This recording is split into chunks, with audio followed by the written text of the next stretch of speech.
This is GKW. Welcome to another edition of Good Karma Wrestling with the band all back together. I'm Gabe Neitzel from ESPN Milwaukee with Brian Rowitz from ESPN West Palm, and catch him on ESPN 1000 in Chicago.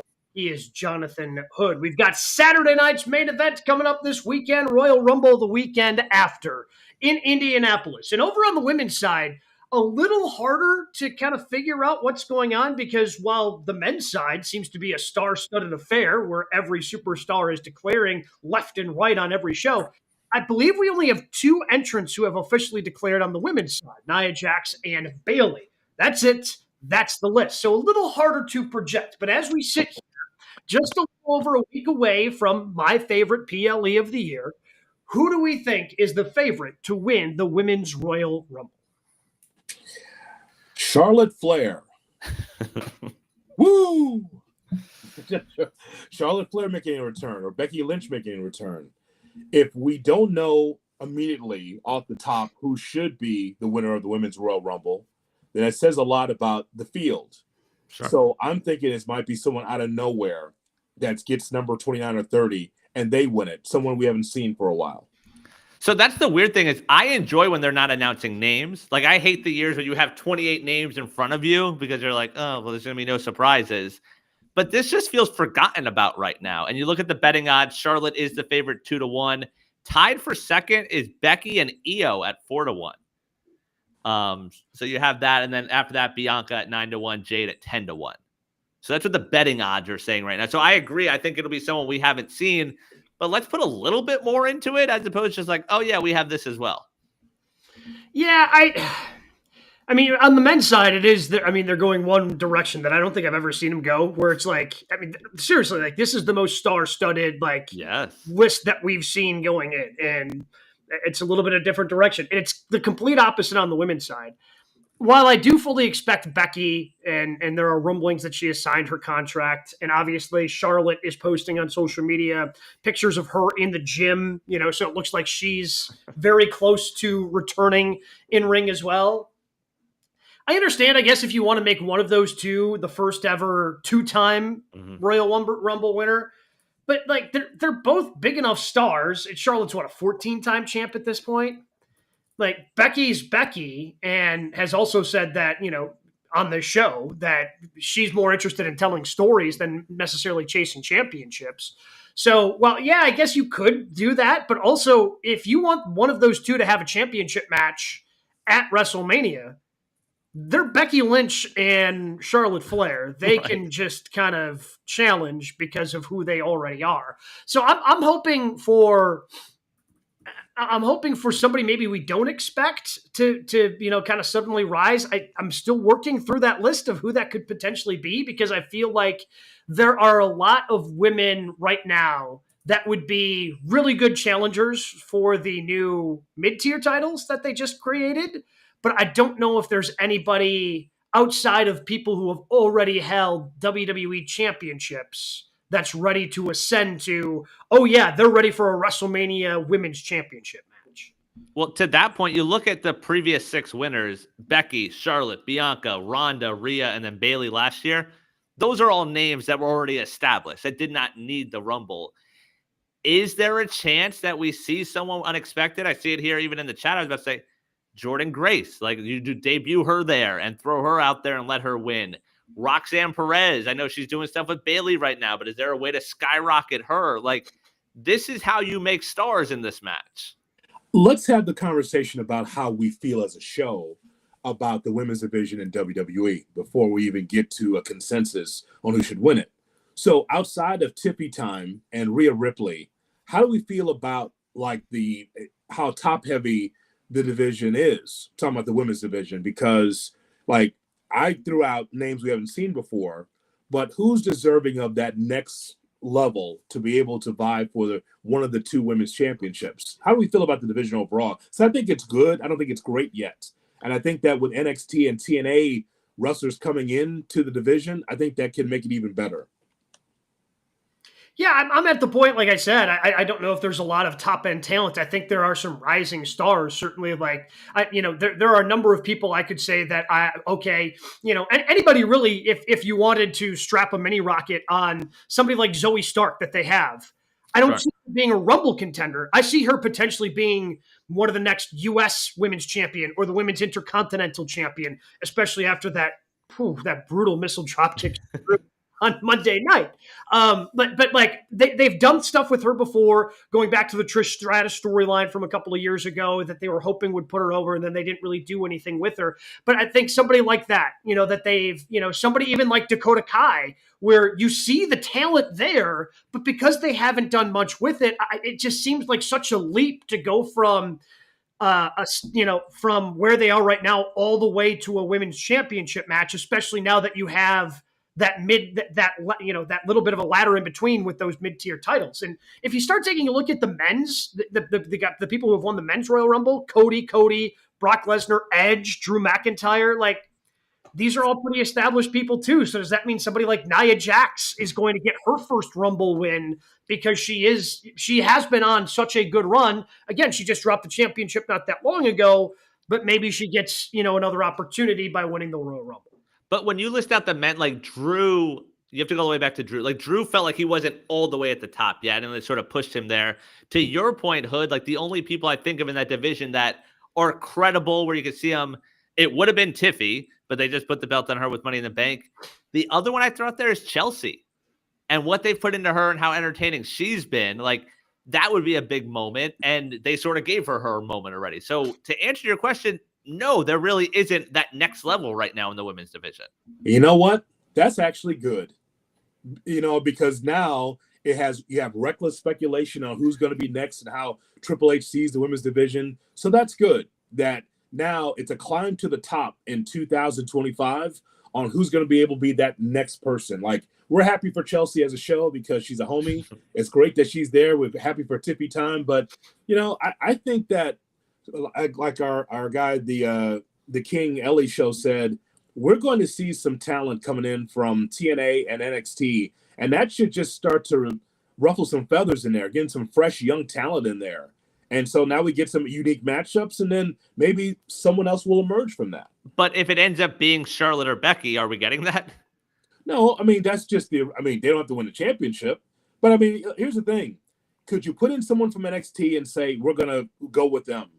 Well, I mean, there's still some people that watch NXT, but not the majority. Sure. So I just think that someone on top that can be beaten by someone in the middle, now you're elevating them. That's how wrestling goes. Like, you find someone in the middle, you have someone they beat. Like, Bailey's losing a lot lately. Yeah. Just saw Bailey lose again. So at least that person underneath can be able to get over the top against an established veteran, an established talent. Again, maybe this is just still fearful of old Vince booking. This to me has Charlotte written all over it, and then she goes and challenges the other blonde. When again, you don't need to do that. Like you could build a different, more interesting story if that's what you want to do. Like Charlotte versus Tiffy at WrestleMania, I think is a good match. Yeah, but I think you can do something more interesting than Charlotte wins and then just challenges Tiffy. Right? But Tiffy has to win that. But Tiffy win. That's the whole point of what I'm saying. If Tiffy would have to, yes. Good. If Tiffy wins that. But still, like, I think that's an interesting matchup, and I think that's, like, I think you could tell an interesting story. But again, Charlotte Flair can just be like, hey, I'm a 14-time women's champ. I'm going after the WWE Women's Championship, right? So then it's like, okay, well, so in my mind, okay, so then Hood started by building, okay, what do we have in the women's division? I'm looking at the women's champions and trying to figure out what makes the most sense for them in terms of their WrestleMania matches. And again, Charlotte makes a ton of sense for Tiffy. I'm not sure who makes sense for Rhea. Like, as much as we have fantasy booked time and time again, Rhea versus Bianca, like, it just, that doesn't seem like, they're both baby faces, right. And it seems like Bianca's going to be tied up in whatever happens with Jade Cargill. I'm assuming she's returning for the Rumble as well at this point. But so I don't know. So trying to figure out who faces Rhea, maybe it is somebody like Jordynne Grace because she looks so good. And that, like, well, WWE fans have a little bit of understanding who she is. She's been in the Rumble before. She's appeared on NXT television. Like with Mania being so far away and being a couple extra weeks, you would have a better opportunity of, hey, look at how she looks. She's clearly a challenger. She's a former world champion in TNA. And maybe you can just strap the rocket to her that way and tell a story of, hey, she's not some up-and-comer. This is definitely a challenger who can go physically toe-to-toe with Rhea Ripley. I just think it's a great idea to be able to have a veteran taking on Tiffany and then Tiffany winning. And so now not only is she the champion, now she's made because she beat somebody. I think that makes all the sense in the world. Charlotte could come back and everyone would be wild that she's back and healthy, but she could also lose at WrestleMania. And I just think that would be just a great athletic contest because both of them can do handsprings and do so many great things. So to have Tiffany match Charlotte for athleticism, I think that'd be very interesting. I would be intrigued. I see, some EO in the comments here. And then Jade also. You mentioned Jade coming back. We still have to pay off the Bianca thing, but Jade winning, and I know, last year it was a big moment. It was her debut. That would be quite a moment if Jade came back and won it.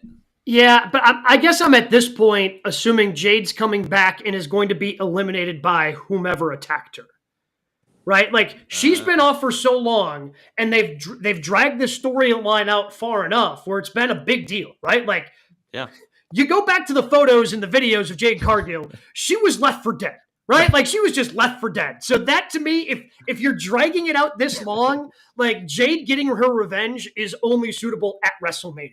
Sure. So that's why I kind of say I don't think Jade is going to be in a WrestleMania Women's Championship match.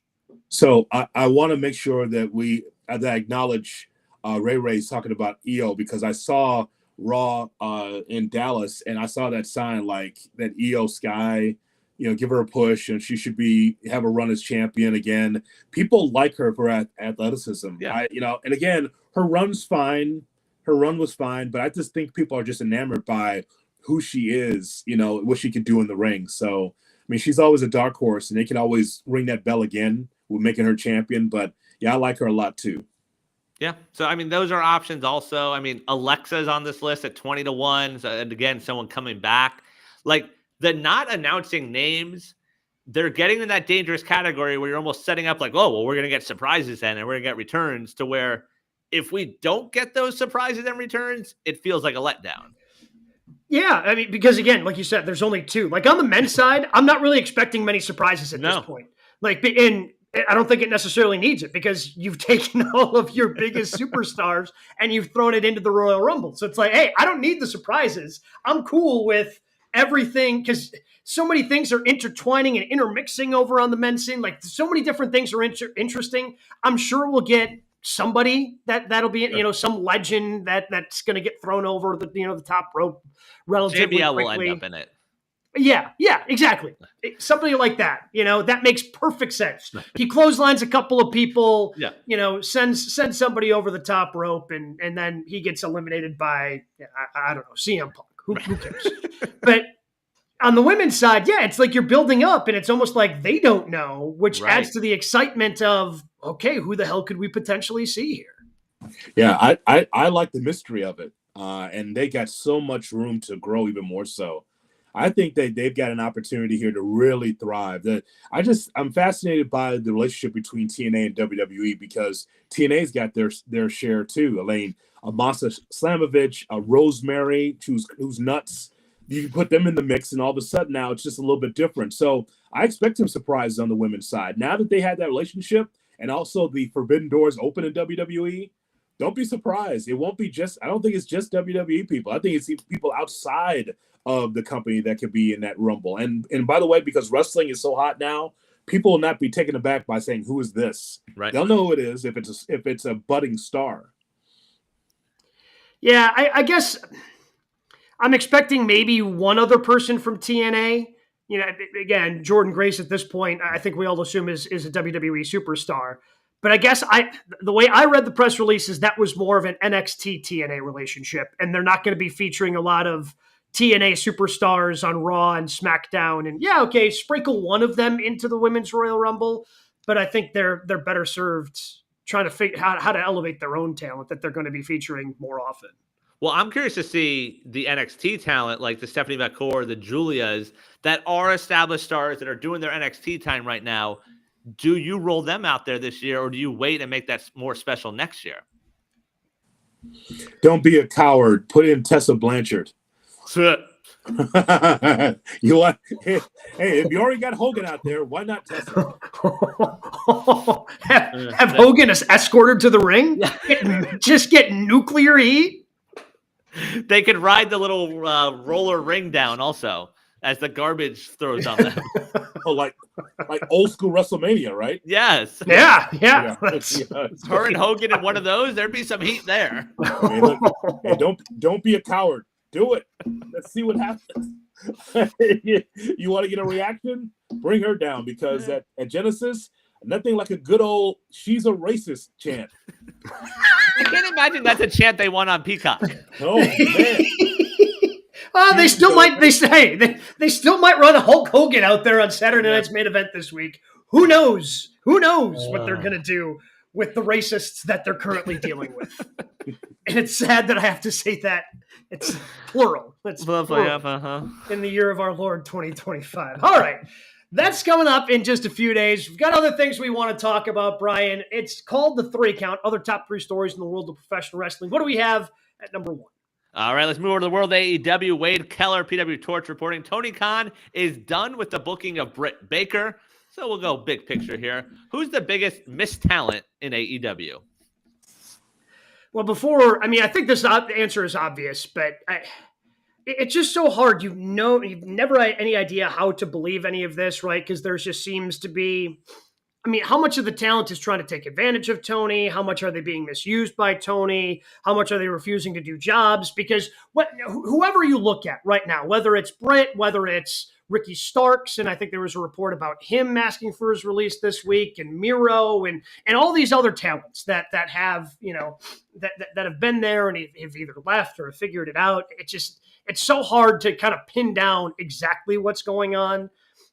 So it's tough to dive into that. And then Conan stepped into it with some allegations that he put out there that we're not going to dive into here, because that has nothing to do with anything. Like, I don't know what to make of this situation. The only thing I know is that I like Britt Baker. I wish I saw her on my television more. I wish Britt Baker would like to be on TV more. Sure. That's what I wish. I wish that Britt Baker wasn't such a pain in the ass behind the scenes, as people tell me. I wish. But it's not working out now. So I wrote down names that you just mentioned, Gabe. I mentioned Ricky Starks at the top. I saw Ricky Starks at House of Glory on Friday on an indie show in Chicago, and Ricky Starks is over. He signed autographs. He was very affable to the fans. To me, for him to be sitting on ice, that's just ridiculous. Out of all things, so you give more time to Christopher Daniels and Jeff Jarrett, but you don't give time to Ricky Starks. And our buddy Miro, same thing. For him to just sit, so there's nothing for Miro to do. You're right. So nothing. So to me, I just think that we know it's an arms race. We know AEW want to poach as much talent as possible just because WWE wanted them. Right. So if you want to have that talent, that's fine. But to have that talent sitting on the shelf and you have nothing for them creatively, this is why people are backing off of AEW, because this is what WWE was for a long time. Oh, my favorites don't get a chance to wrestle, or they lose all the time. Creative has nothing for them. Okay, I'll go someplace else. And the other place that they go is AEW, and the same thing happens. Why do you think that there's a renaissance of WWE fans? Because the same thing they went through with WWE is happening in AEW, and now people are jumping back. Yeah, to that point, you mentioned Jeff Jarrett. We could do that exact same storyline, but take out Jarrett, put in Starks, and we look at it completely differently. Yes. Like, if it's Ricky Starks versus Claudio next week, and if Ricky wins, he gets the title shot, we're into that. If it's Ricky and MJF doing stuff in the ring, we're into that. But we have Jeff Jarrett out there. We have the Rock and Roll Express in the main event spot last night getting laid out. Like, what are we doing? But again, how much of this is talent doesn't want to? Because there's reports on all of them, right? Like there's so many like rumors and reports. Like I don't know who necessarily to believe. JHood, I know you're way more connected than we are, but like I mean. If you stay on the internet long enough, it's like, oh well, Starks doesn't want to do a job, but no, he will. He actually just wants to be there, and it's so much a back and forth on both sides. I'm sure the truth lands somewhere in the middle, but that's the frustrating part is that like I have no idea like who to be upset about, and that. By the way, then it's like, well, once Starks, Malachi Black, and Miro, once their contracts are done, they're going to WWE. The hell, all of them are. Like WWE doesn't have room for everybody, man. Like Miro and Malachi left WWE because they were being overlooked to begin with, and now that roster's just gotten even better. Like, where are you finding time to highlight all of these people? Like, it's just there's a speed title tournament for those guys. Oh, dear Lord. God, that's going to be Penta. I hope to God that's not where Penta ends up. Jeez and Crow, man. Like, that's where your boy Ray's going to end up. Penta's pretty hot right now. Ray Phoenix, on the other hand, God, I hope he can do his stuff in 3 minutes. I'll fight. Well, I mean, you know he can. Damn well he can. And if that's where Ray ends up, me and Triple H are going to have fisticuffs. I'm going to get my ass kicked, but I'll stand up for my guy. The other name I throw out there, because he goes in that boat of like the super hot and then he goes away. He's like, does Wardlow still work there? Yes. Because I've seen him advertised for an indie show Mania week already. So he's healthy enough for April, but he got a haircut on TV and then that was it. No, he still works for the company. All right. That's good. So another guy that's just sitting out and can't find anything for him. So start and stop with him. Had Goldberg-like chance, but yet you can't find time for him on TV. So, again, there's a lot of issues with this company, a lot of issues. But I would agree, Gabe, with you that where we are in 2025, we're good. Because those names that are not wrestling on AEW don't necessarily have to go to WWE. Mm-hmm. Because now you go back to the old days of you got a stacked roster and some of your favorites from AEW or from the Indies, now they don't get TV time. Keep it level the way it is. TNA over here, NXT, WWE, AEW, Indies, NWA, whatever, MLW. Spread out the talent so we can all enjoy them. So I got no problem with that.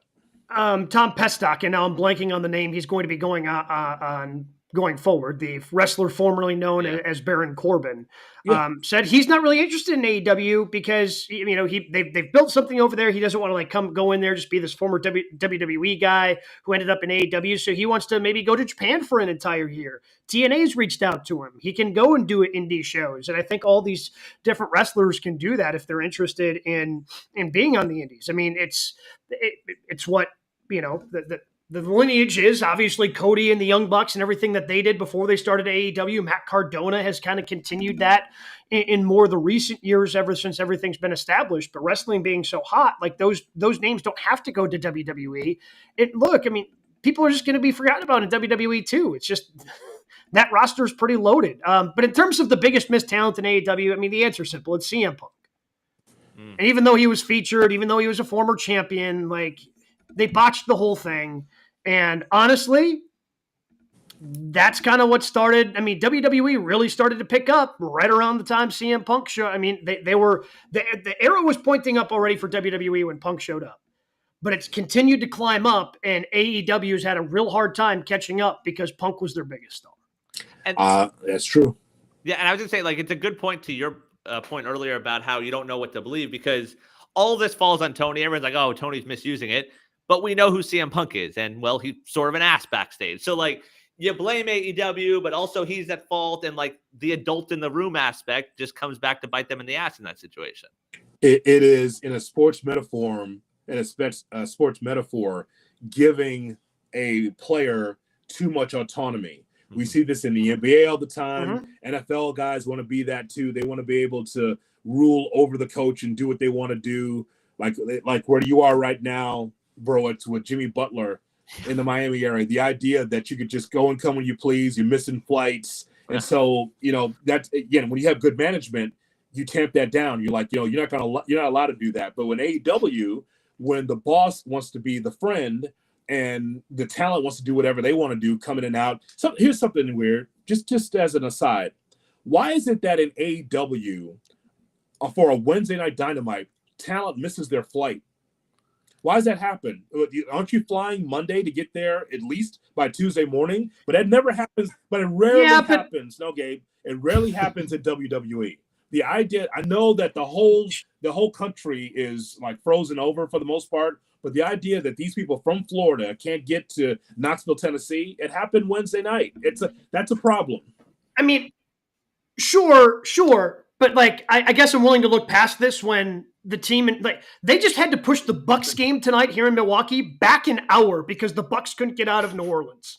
Like they had a game canceled. They couldn't fly out until today.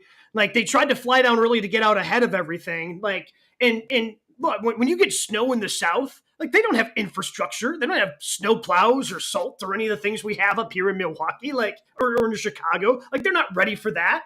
Like they just have to pretty much like in New Orleans, they're just waiting for the 10 inches to melt. I think. Like I don't know what else they do. Do they have shovels? I have no idea. But like when snow hits an area that doesn't typically, and I see things like an NBA team literally cannot get out of a city, and they were talking about canceling a game in Milwaukee because they couldn't get out. Like yeah, Samoa Joe, and look, because one of those talents that couldn't get there was Samoa Joe, and I have never ever heard anything like Samoa Joe's unprofessional.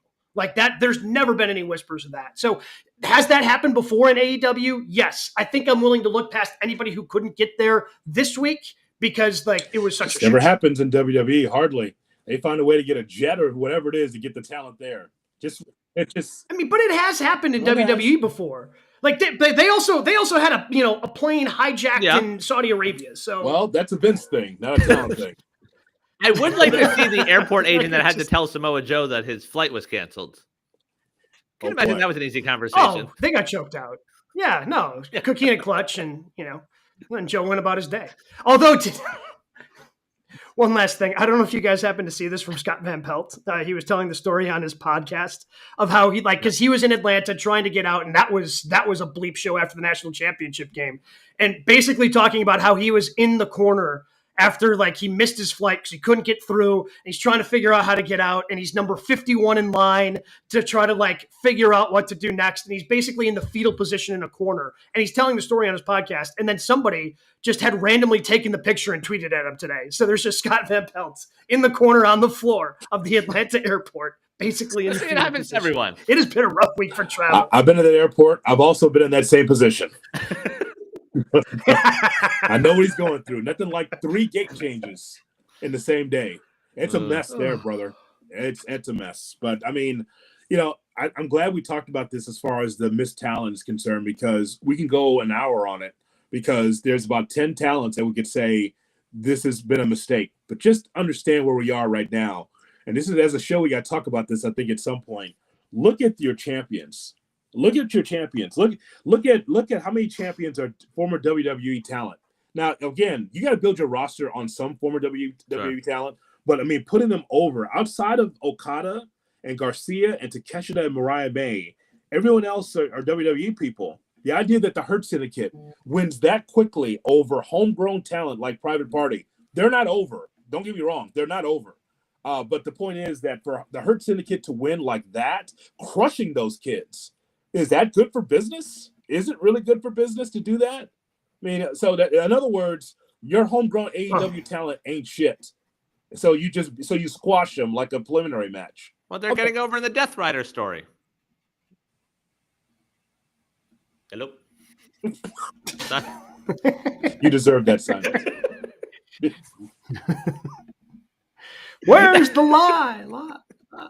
Well, speaking of the tag title match, we did see it last night. The Hurt Syndicate, the new tag team champions.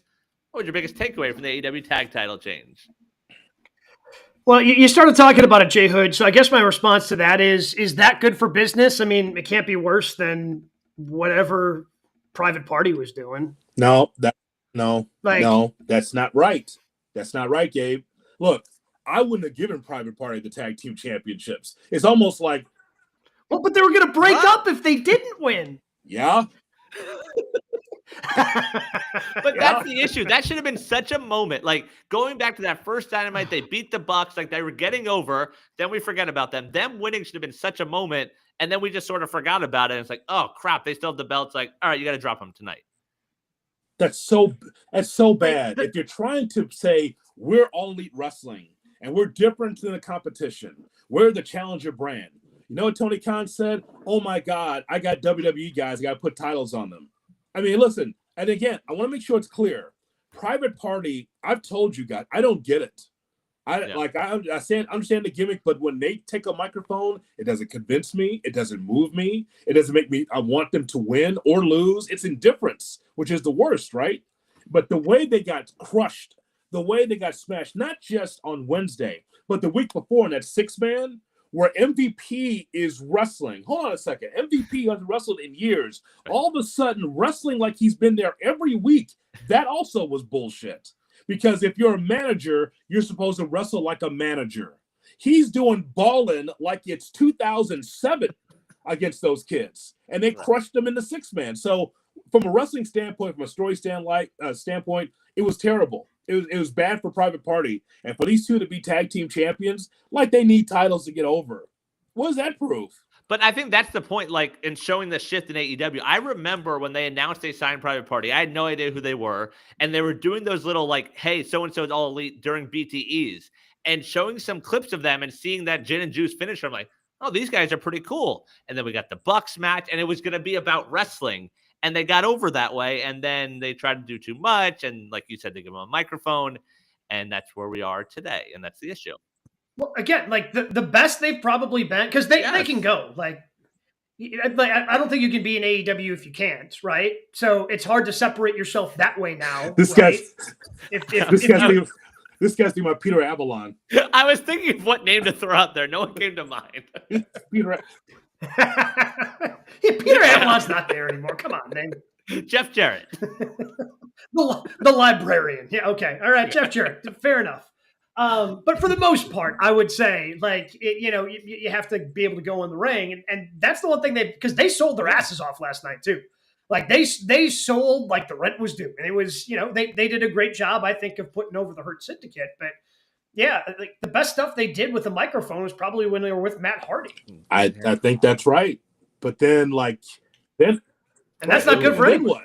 Right? So I just think that, when we look at this roster and how many WWE talents are on there, I know it was, you got to give Sasha Banks a chance. And now it's so funny. If you look through her mentions, it's like Mercedes Moné, I got all these championships, and someone in their messages will be, I wish you were back in WWE. I miss Sasha Banks. Well, you can't miss me. I'm right here. I'm still wrestling. I just have a different name. But to the wrestling fan, they're like, wait, I miss you. Where have you been? I'm on TBS every week. What do you mean? The weird wrestling fan, right? But then Jon Moxley on the top. We like Moxley. I know, Gabe, you're a big Moxley guy. I got no problem with him being champion, but I'm just saying that a lot of the champions now are WWE guys. And instead of really pushing Garcia to the top or Takeshita to the top or Ospreay, hopefully that'll be the case in 2025. Well, the other thing also from the title change, I heard you guys talk last week about the AEW issues and the word continuity.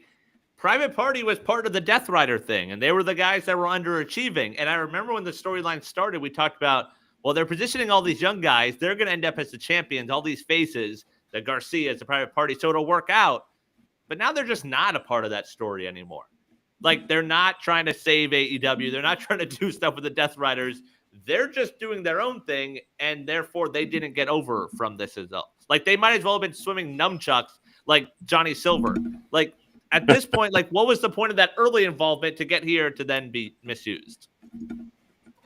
Yeah, well, again, I think that's just the whole botching of the Death Riders thing, because the Death Riders thing had so much potential, and again, they ended up in a 6-man tag with something they should be trying to kill in the Learning Tree. So, like, that's like the Learning Tree honestly should be number one with the bleeping bullet of if you want to change things in AEW. Like, that should be the first thing Mox is trying to kill. Just choking out every last one of those SOBs. And instead they're tagging together. So as much as it pains me to say, I can't wait for the belt to be off of Mox because the whole thing's just not working. And then put the title on whom would you like? Honestly, put it on Cope.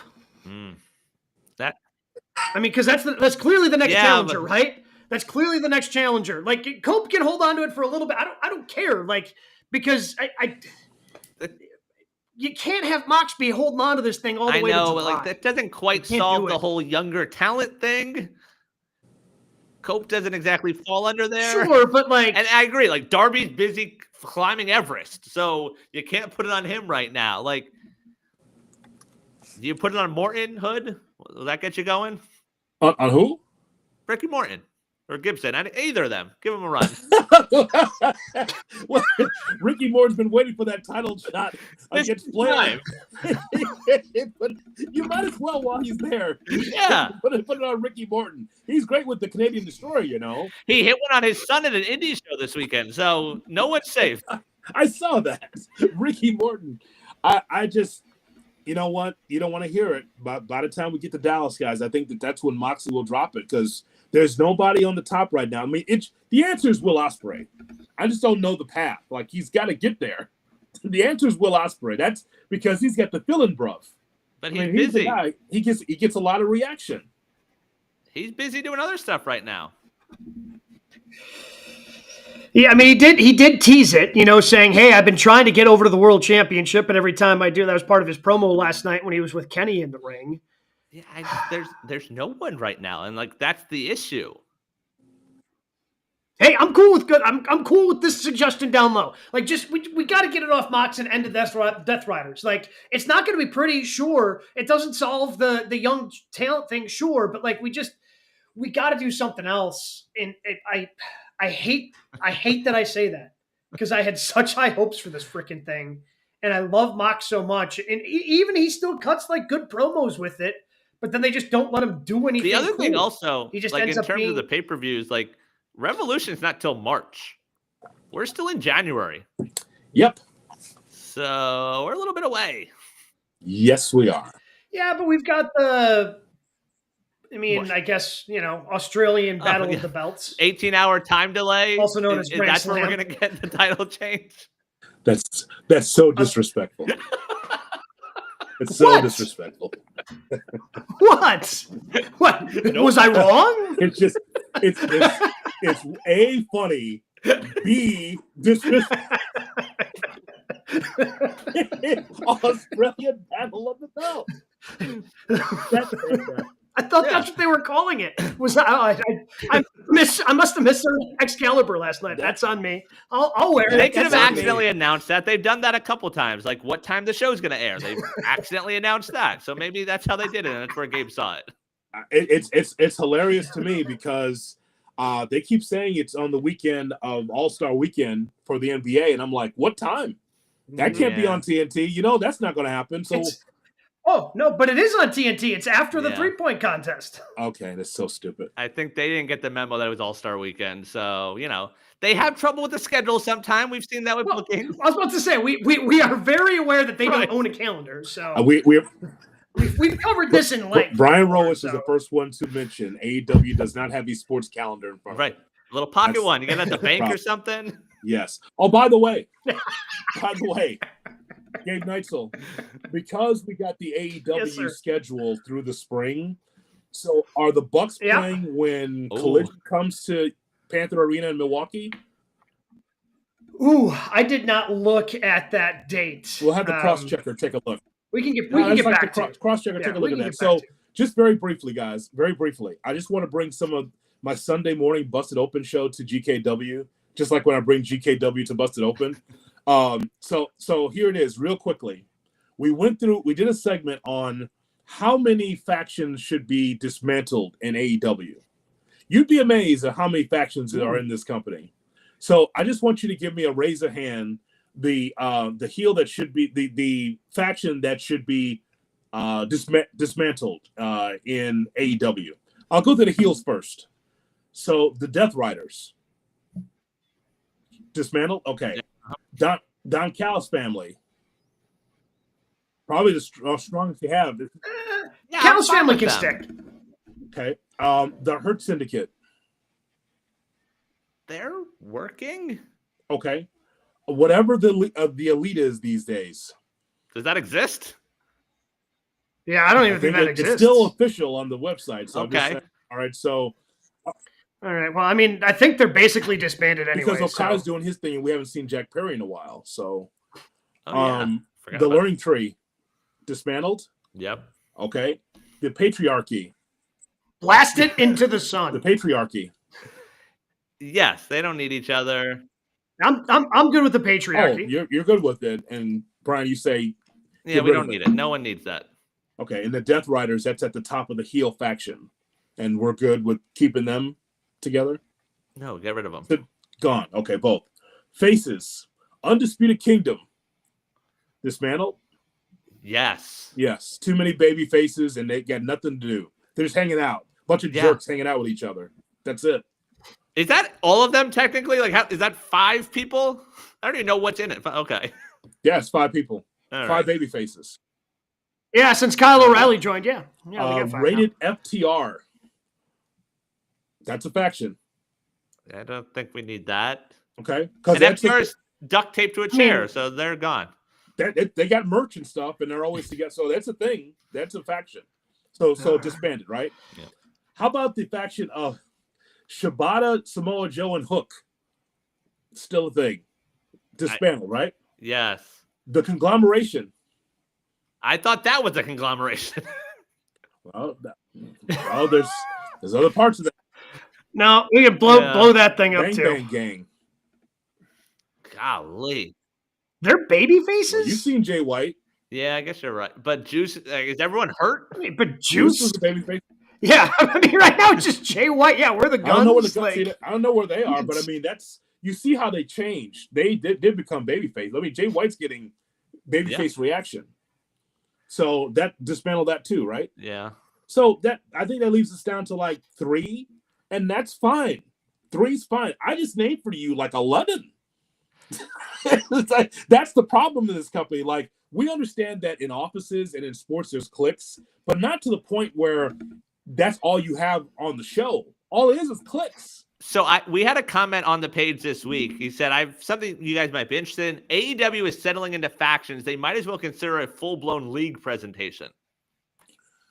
Would that make it better? Well, when they first started, what did they say? Is AEW a new league of wrestling? Right. When they first opened, that's what they were. A new wrestling league, they said. Maybe they do it that way. I want to know what Brian's issue with the patriarchy is. We've seen it. Like, I don't know. It's because Nick Wayne isn't over. Yes, that too. That's the other thing, because they don't give him a chance to show what he can do as a young face. Yeah, but his mom's over. Like, again, like her "you would boo a mother" thing is fantastic. Also, the schedule thing, I'm guessing it was an accident, but Brewers are out of town, so that's a win. And the Bucks are off that Saturday. They play Friday, Sunday. Bucks play Friday and Sunday. They missed the Saturday. Yay! Yay! I mean, I'm guessing there might be something else at Pfizer, but we'll figure it out. So you talking about issues with AEW? We just went through that heel face faction thing. It's just the whole reason why you have a faction is because someone's supposed to spin out and be a champion and be a singles, kind of like Rock of the Nation of Domination. It's tough. Yes. Kid Rock's playing Pfizer Forum on the 29th. Well, knew it was something every time. All right, moving on to the 3 count. Kevin Owens a little week away from the ladder match for the Undisputed title against Cody. We've talked a lot about WrestleMania paths. What is Kevin Owens' WrestleMania path? God, it better be winning that WWE championship. Oh man, I'm ready for it. I'm ready for KO to win that. I doubt it happens because Cody's got to be champion going into Mania. But man, KO, the work he did with Sammy in that promo, like came out, it's like, no man, I get it. I've done bad things to you too. You've got history with him. You forgave him. You've forgiven me. That was just a masterclass. And am I taking crazy pills? So maybe I am. Maybe I've just been doing too much and I've lost track of what's going on SmackDown.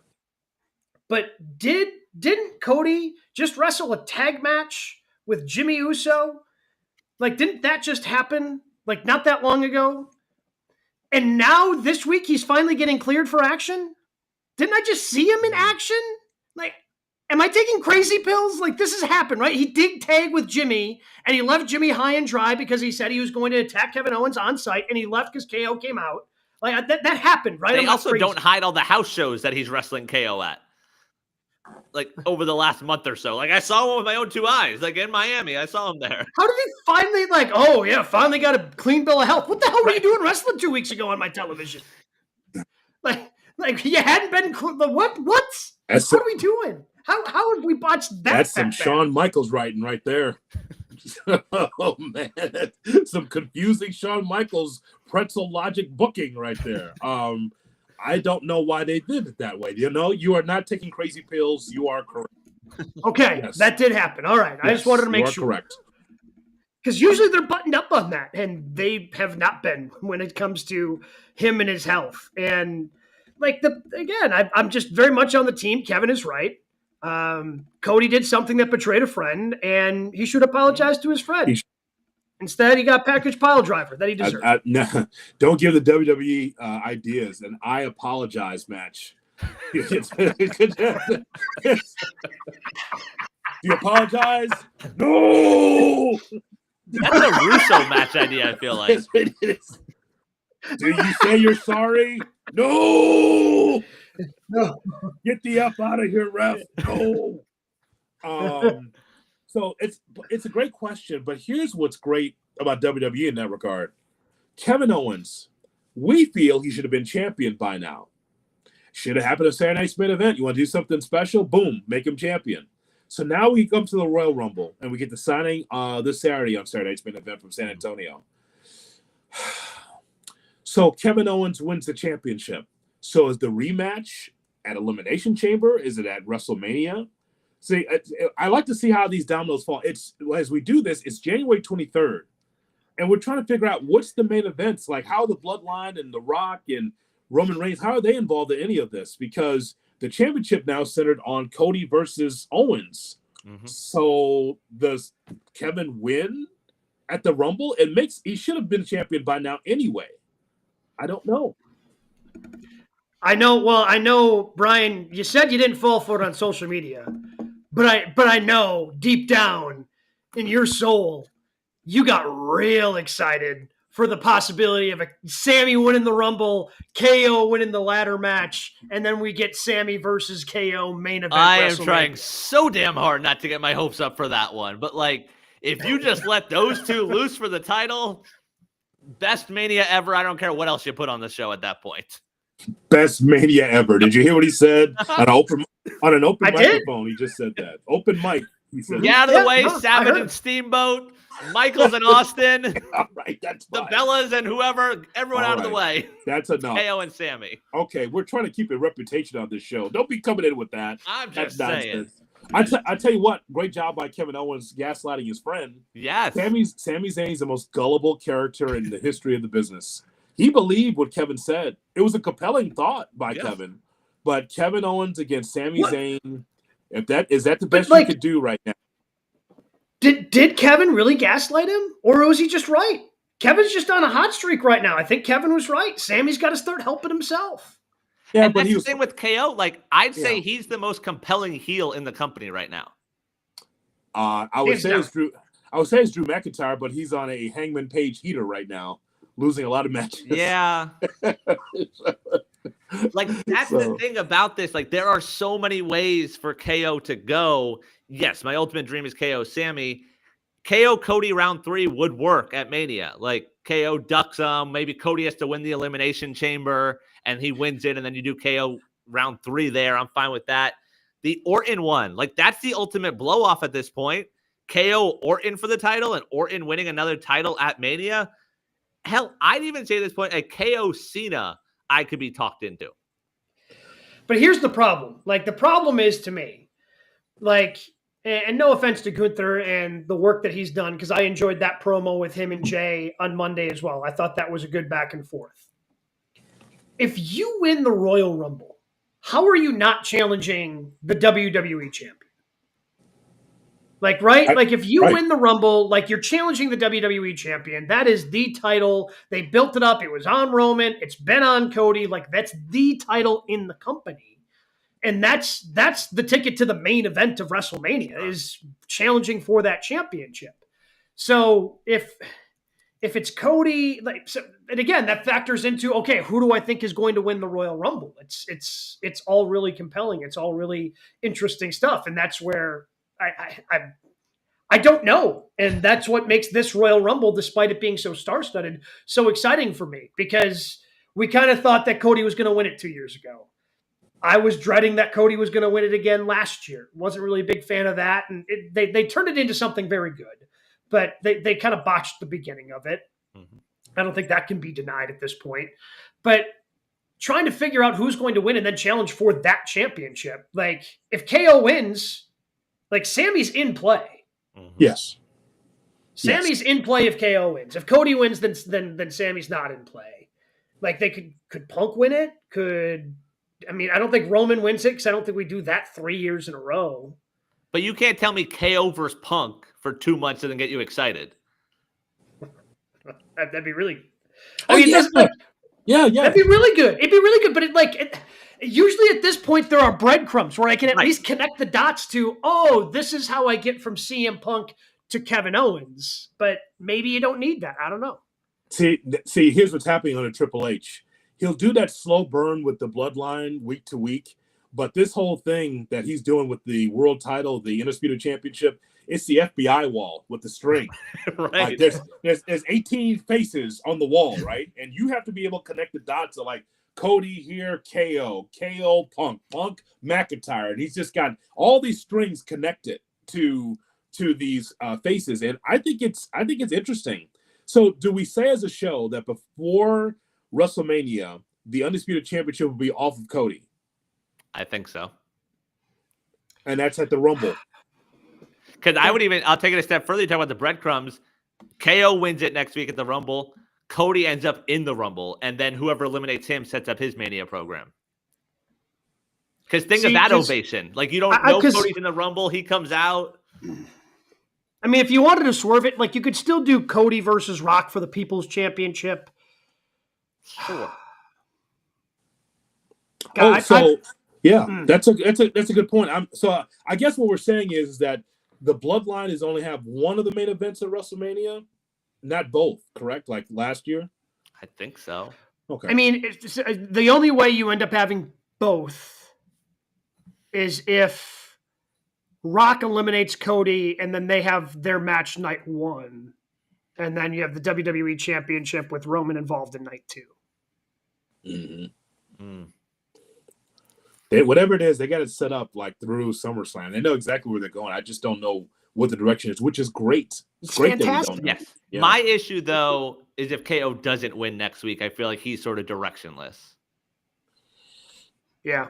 Yeah. Like, he loses a lot of steam, like you mentioned, the way Drew is right now, losing every week. But Drew is still compelling because he's roasting people on social media. Like, he's still doing his thing. Like, but that's not KO's thing, right? Like, right. KO needs that TV time. Like, KO needs a big win. Like, he needs this win.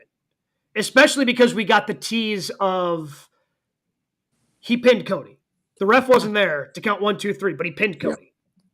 Yeah. So, well, Rick Gonzalez, by the way, weighs in as you listen to the podcast on YouTube. He says he's tired of Cody. He does nothing for me. Well, you can blame creative for that, because this run here has just been kind of scattershot. You know, handing KO a title shot here, AJ Styles there. It just, I mean, when Cody's fired up and he's focused, it's a great program. The stuff with the Bloodline is a great program. But this title, the reason why he still stays champion is because he's one of the top guys in merch, if not the top guy in merchandise. He's a babyface. He has a Cena run. He's doing everything. Signing the autographs, spending time with kids. So he's doing the Cena tour. And so him on top matters to this company, especially to TKO. God, what if Sammy helps Cody? What if Sammy helps KO? Like, he's been trying, like, he tried to help Seth, but he's still going to help. Like, what if Sammy helps KO? I think that's on the table.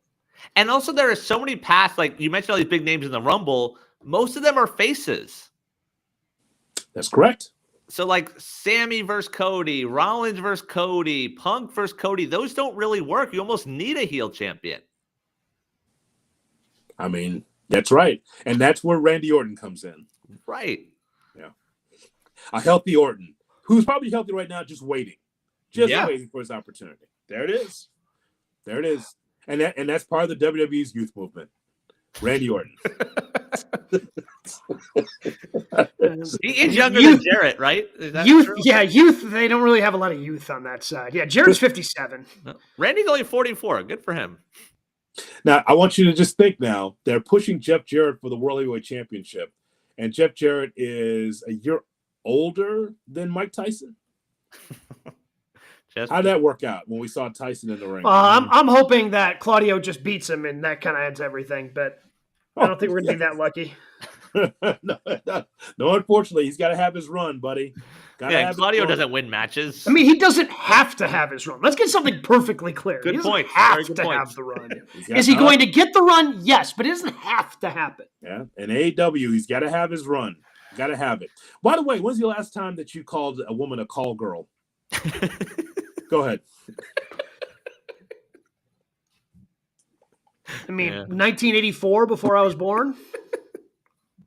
Karen doesn't like seeing that side of him. We learned that last night. Yeah, I don't know. Like, okay, so you want MJF to run you down and call you those names. So he shouldn't defend your honor. So stupidly written. So dumb. She's a heel too. Like, all of a sudden, she doesn't like the idea of Jeff Jarrett using that language against okay, great. The Joel Osteen family doesn't want to hear that language. Yep. What do we got in news and notes this week? All right, we mentioned it coming up Saturday night from San Antonio on NBC. It is Saturday night's main event, world title Gunther versus Jey Uso. Braun Breaker defends the IC title against Sheamus. Braun Strowman versus Jacob Fatu. And the women's title on the line, Rhea Ripley versus Nia Jax. And like JHood said, the contract signing between KO and Cody, which will be moderated by the Heartbreak Kid, Shawn Michaels. What a great use of Braun Strowman. Yes. What a great that is the match that is the thing I am looking forward to the most. Like, because I mean, Braun, like he's over. He's won championships. He's obviously cool. Like just being there, potentially putting over Fatu, which is what he's going to do on Saturday night. And that is going to be meaty men slapping meat. That is going to be a fantastic match. It is, to me, that is the biggest reason to tune into Saturday night's main event is that match.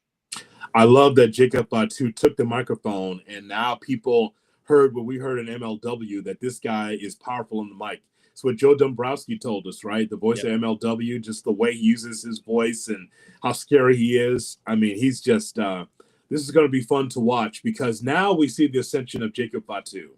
Now that Solo Sikoa walked to the back and had nothing to say about losing to Roman, now it's Jacob's turn to be the head of the table for 2.0.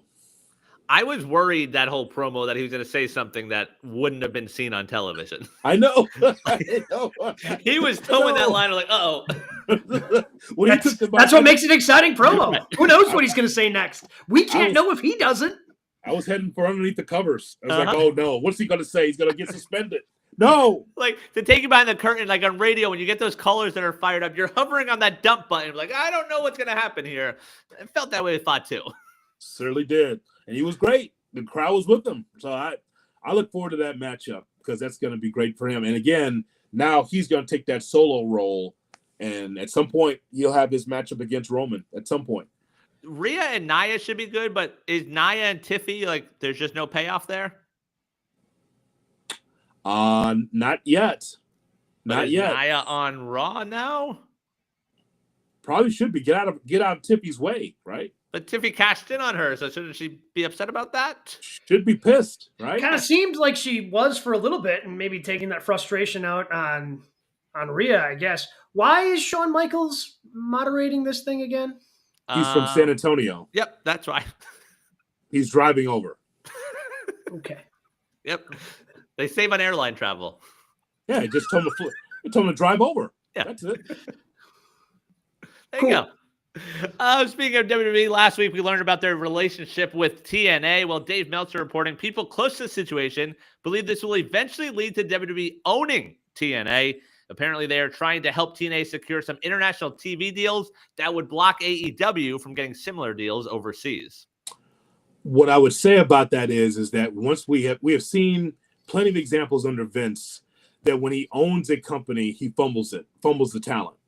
But now I think because Triple H understands the talent and watches the shows, he could understand, here's who needs to be in WWE, here's the ones that need to be in NXT, and then you can cut the rest. I think he can learn from Vince in that way. So owning TNA, not so sure about that, but I think that utilizing the talent this way is great for NXT. Those kids can learn from veterans.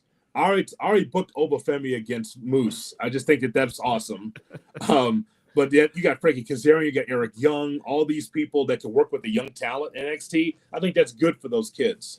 Well, yeah, I don't. Genesis, like, do they have a lot of talent that like Hunter would want? NXT, I'm sorry, in TNA. Yeah, absolutely. And some, by the way, are already on their way. It looks like, because Josh Alexander quit TNA on Genesis. Jordan Grace is already there.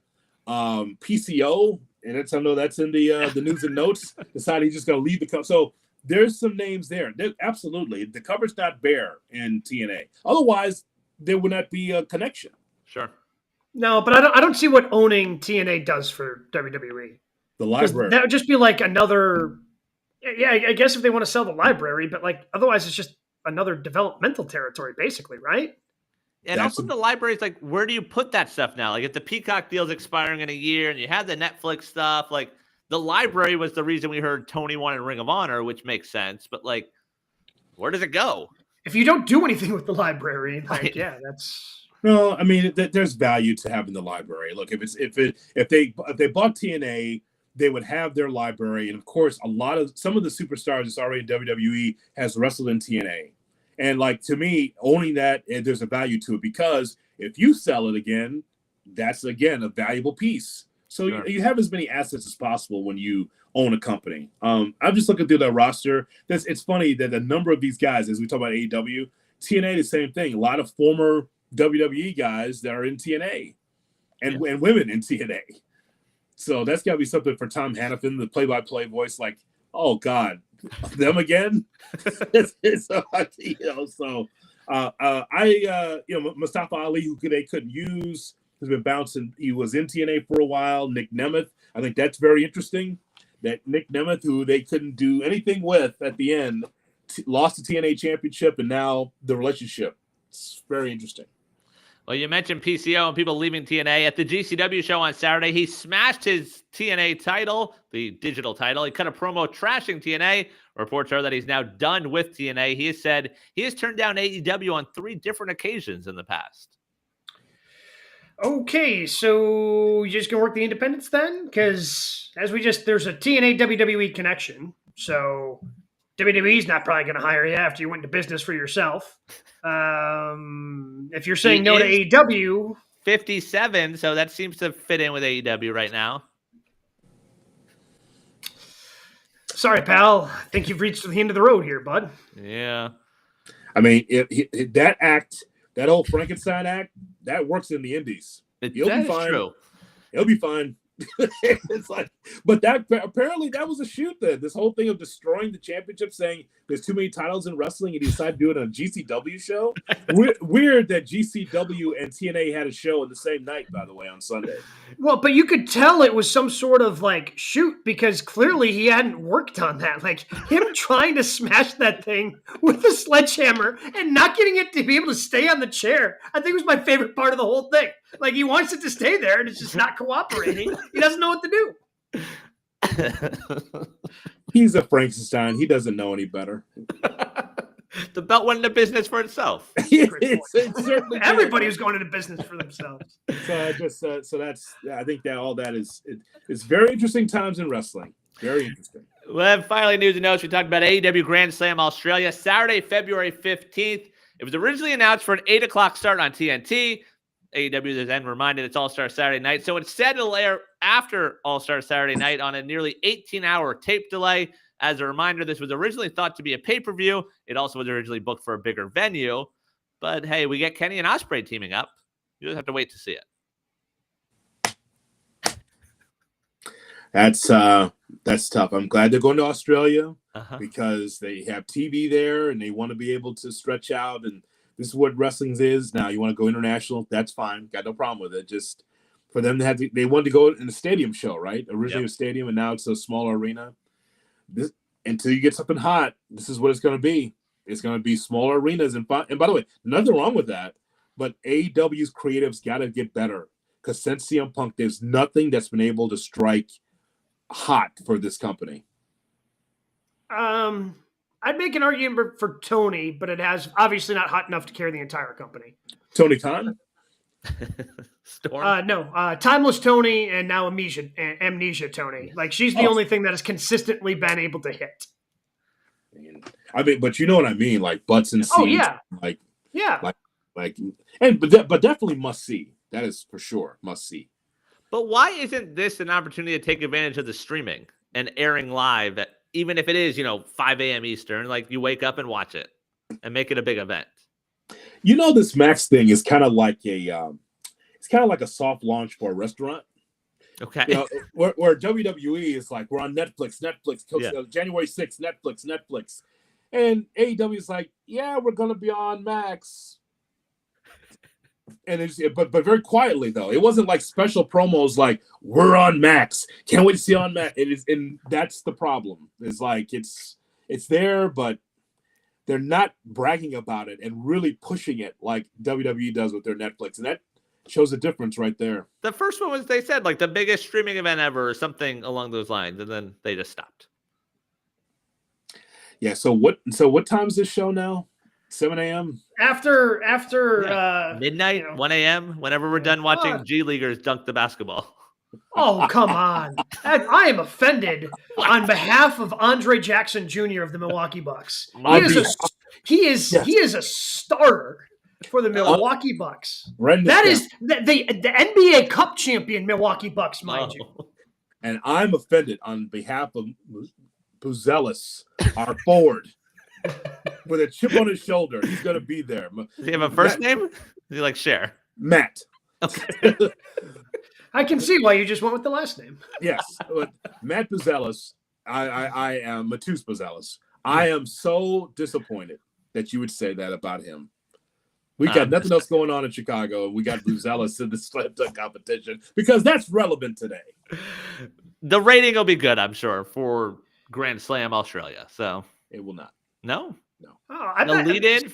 I bet I'm going to tell you this right now. The lead-in is going to make it pretty similar to what a normal collision would be. That's a great line there. What? That's because that tells the story. No, I'm not even not criticizing you. I'm not criticizing you. I'm saying that that's a great line because it's true that they're probably going to get about 300,000 people. That's what I just said. Yep. Yeah. I mean, okay. So we're on the same page. Great tag match, though. Kenny and Ospreay versus Takeshita and Fletcher. That'd be good. Fletcher going to get cheered? Yes. Okay. After Charles Barkley shits on it, no one will watch. Right. Oh, I didn't even think about that. Oh, we get Charles leading in. I'm not going to miss it. Well, I'm not going to miss the end of the, the 3-point contest and see what Charles has to say leading into professional wrestling. That's what I'm there for. What did you guys have for your matches of the week? Well, let me start with TNA Genesis because that was the show I watched on Sunday, the pay-per-view. TNA, I tell you what, they're going to have a great 2024. They should have a really good 2025 as well. You would think that Joe Hendry, I didn't appear. Do you think that Joe Hendry and Nick Nemeth was the best match? And it was not. I think everyone anticipated for a sold-out house in Dallas that he would win the championship, and he did. It's a good match. The best match on the card for me was Tessa Blanchard in her matchup against Jordynne Grace. Only problem is that Tessa Blanchard wanted to do the turnbuckle finish. She wanted to tear the turnbuckle so that way she can crash Grace's head in it. Yeah, Blanchard couldn't get the turnbuckle. Turnbuckle won, unfortunately. She couldn't get it off. The inanimate objects are just undefeated this weekend. I mean, she kept trying, and she took her foot for balance, try to get that turnbuckle. She couldn't do it. She tried a second turnbuckle. She tried a third turnbuckle. It would not come off. But other than that, it was a fine match. I also thought the I Quit match with Mike Santana against Josh Alexander was great. There's so much money in Santana as a single, and Josh Alexander said, I quit. He said, I quit. So he submitted in that match and also said, I'm also quitting TNA, and then left. So those are two really solid matches there, I thought. And I thought that TNA Genesis, especially with a sold-out crowd, it was great. As usual, TNA delivered. Did they miss the window, though, on Hendry? I feel like I don't see as much of his stuff on social anymore. Yeah, I thought that he should have won in Detroit, and because that was sold out too at Wayne State, and he didn't. So I just think that they're starting off fresh in 2025. It's good for TNA because with him being the champion, that means he's going to be on NXT and he's going to be on TNA. TNA is going to be live this Thursday for the first time in 8 years. Live, which is crazy. So I just think that with Hendry, at least it's a fresh start in 2025. They need him because wrestlers are leaving and more are coming in with these short contracts. So I'm glad they're doing it now because he should be the champion. People like that guy a lot. I think he'll be in the Rumble. Oh, yeah. So I was of the thinking he wasn't going to be in the Rumble because I was like you, bro. I haven't seen a lot of his stuff. Right. But now that he won the championship, I'm guessing they're going to try to heat him back up, and the Rumble's going to be the quickest way to do that. He was also conveniently announced for WrestleCon in Indy this week. Yeah, that's true. He called out Cena on Busted Open, by the way. Yes. He said he wants Cena. It shocked me. I'm like, yeah, great. Can you imagine if WWE wasted one of the 36 days? I guess it's 35 now, 35 dates they have for Cena, and he makes a TNA appearance on Access? That would be something.